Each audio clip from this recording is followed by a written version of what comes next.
नमस्कार मित्रों, हम मैं ना आपके सामने प्रस्तुत हो रहे हैं यहाँ से पश्चिमी राजस्थान के जो मजदूर के रूप में आपके सामने आ रहे हैं। मजदूर केड़ा तो भाई कमठा मजदूर, कमठा मजदूरी थे। देखो है ना कि हाई सिक्योरिटी आदमी है कि मैं अटे पूरे दिन आज सेवा देवी है ए चीज़ों मारे बातों बनावड़ी है।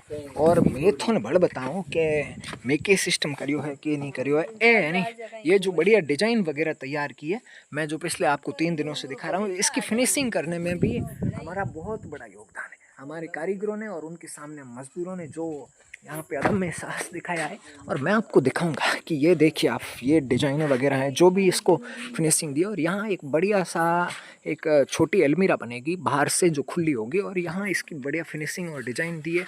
और यहाँ से इसको वापस ऐसे खड़े करेंगे। और इंडियन मजदूर के रूप में हम आपको ये बताना चाहते हैं कि भाई यहाँ से फैशन सेंस देखिए, टोपी आ गई है। आज जैन जी जब मजदूर बनेगा तब उसकी फैशन सेंस में कुछ तो कमाल दिखेगा ही।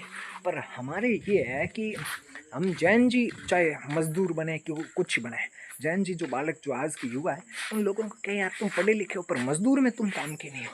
मजदूर में तुम्हें कौन सी पढ़ाइयाँ चाहिए, तगारी लानी है, मसाला रलाना है, टपनी लापरो नहीं लेना तो बिंग मो थार पढ़ाई वाले कोई लेखो नहीं। मैं कहे यार साहब है नहीं 700-800 रुपया दो, 900 रुपया दो, मोने 1000 रुपया दो, मारी इतनी बढ़िया डिग्री करूड़ी है पर मारी साहब कणे नहीं होनी। मोन 300 रुपया दिया, 300 रुपया दिया। पहला तो मोने बेगार मत रखा, खाने खर्चे मत थोन राखो साहब, जिन खाने खर्चे मत मेरे पास मारी स्प्रिंग बोर्ड आरएसरी डिग्री करूड़ी है, आरएसरी कोचिंग करूड़ी है, 2 रसीदों लापरी साहब ठेकेदार ने दीवी, जिन मोन 300 रुपया इन खाणो खर्चो 5 टाइम बीड़ी रा बंडल, 1 गणेश री पूड़ी और 4 टाइम चाय, आ एडी व्यवस्था करी है साहब।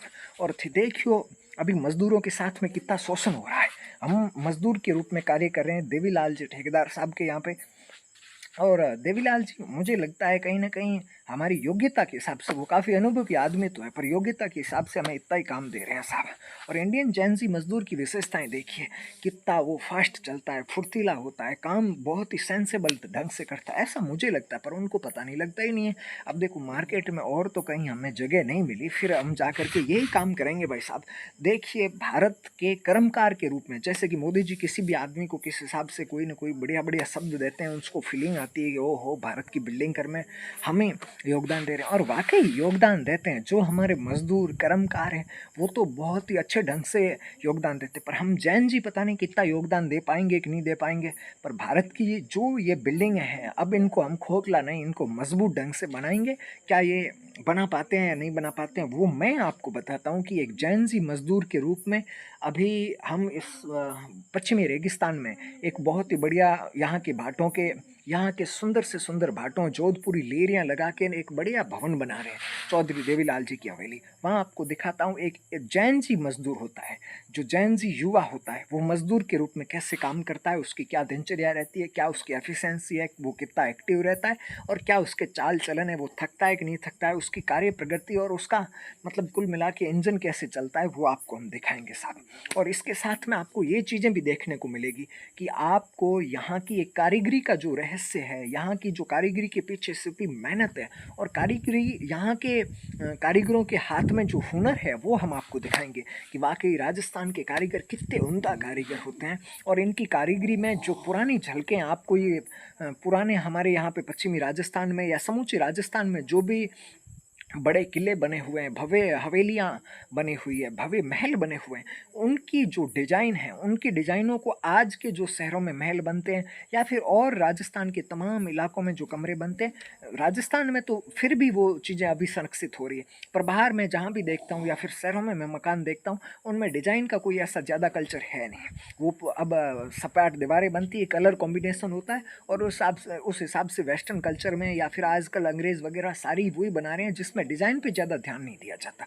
पर आज मैं आपको बताऊंगा कि आपके भाई के आप ब्लॉग में देखोगे कि यहाँ पे जैन जी की आधुनिक सोच टेक्नोलॉजी के साथ में जो पुरानी यहाँ पे हमारे राजस्थान के कारीगरों की जो कलाकारी है, वो कलाकारी आपको यहाँ पे दिखेगी। बहुत ही सुंदर पत्थरों पे नक्काशी की गई है, और जो पत्थर है वो वाकई बेहद सुंदर है। मारे अटे नोहर रे भाकर राजस्थानी भाटा है जका एकदम सफ़ेद भाटा बोंगी हो सालों तो ही 150-200 मतलब सालों की तो कोई लिमिट ही नहीं है। नहीं तो वे खराब हुए और नहीं बोंगे कहीं नुकसान हुए, नहीं बोंग कलर में चेंजेबल हुए। ईंटों से जो भवन वगैरह बनाते हैं उनके में 30-40 साल में वो ईंटें बे जुर्जिया करे हैं। पर मारे ईंटों नी तो अटे पत्थर है कमजोर वे नहीं उनका ही फर्क पड़े। जोधपुरी भाटा है उस पर बेस्ट से बेस्ट डिजाइन की जाती है। कहीं चैनी अतड़ों लेपरान बोंग मात बढ़िया बढ़िया डिजाइनों में पहला हूँ बनावता आ रहा। आपने पुराना किला है महल है वगैरह जगह बोंग में जोधपुरी भाटो लागूड़ो है और धौलपुर रा भाटा और समूचे राजस्थान रा भाटा में चाइना में हूँ एक रील देखे हो कि बटे यानी बढ़िया बढ़िया भवन बनाने वास्ते शानदार वर्ल्ड क्लास फुटपाथ बनूड़ा हड़करे पहाड़ है। बे चीज़ों भी यानी अपने अठेरे भाटेरी बनूड़ी है। और अपने राम मंदिर बनायो तो भी धौलपुर रो भाटो लाल भाटो वो बट जान लाग्यो। जोधपुर रो भाटो लाग्यो। अपना संगमरमर तो पूरी जगह प्रसिद्ध है। जैसलमेर रो पीड़ो भाटो के तो प्रसिद्ध है। बाड़मेर में भी धोड़ो भाटो नौर रो भाटो बहुत ही ज़्यादा प्रसिद्ध है। और आपको यहाँ पे आप जब पश्चिमी राजस्थान में आएंगे तो तमाम जगहों पे आपको देखने को मिलेंगे एक धौले पत्थर के सफ़ेद पत्थर से बने हुए जो मकान होते हैं सीतर के पैलेस की तरह बहुत ही सुंदर दिखेंगे। और उन पे डिजाइन राजस्थान के कलाकारों की वास्तव में जो इन कारीगरों की आज भी जो हमारे कारीगर होते हैं वो पुराने डिजाइनों के साथ में आधुनिक टेक्नोलॉजी का यूज लेकर के बहुत ही सुंदर भवन बनाते हैं। और उन दीवारों की वास्तव में मैं आपको मोटाई दिखाऊंगा। उन दीवारों की मोटाई राजस्थान की गर्मी और यहाँ जब सर्दियाँ होती है तो रेगिस्तान है आपको ज़्यादा है वो ठंडा भी ज़्यादा होता है। यहाँ पे जो धूल वगैरह होती है यहाँ की जो हमारी धरा है वो सर्दियों के दौरान ठंडी ज़्यादा है और हमारा परिवेश गर्मियों के दौरान बेहद गर्म होता है। 40-45-55 डिग्री तक हमारे तापमान पहुँच जाता है। उस तापमान में जब बड़ी भींतें बड़ी दीवारें होगी तब क्या है बाहर की गर्मी अंदर नहीं आ पाएगी और सर्दियों के भीतर बाहर की सर्दी अंदर नहीं आ पाएगी।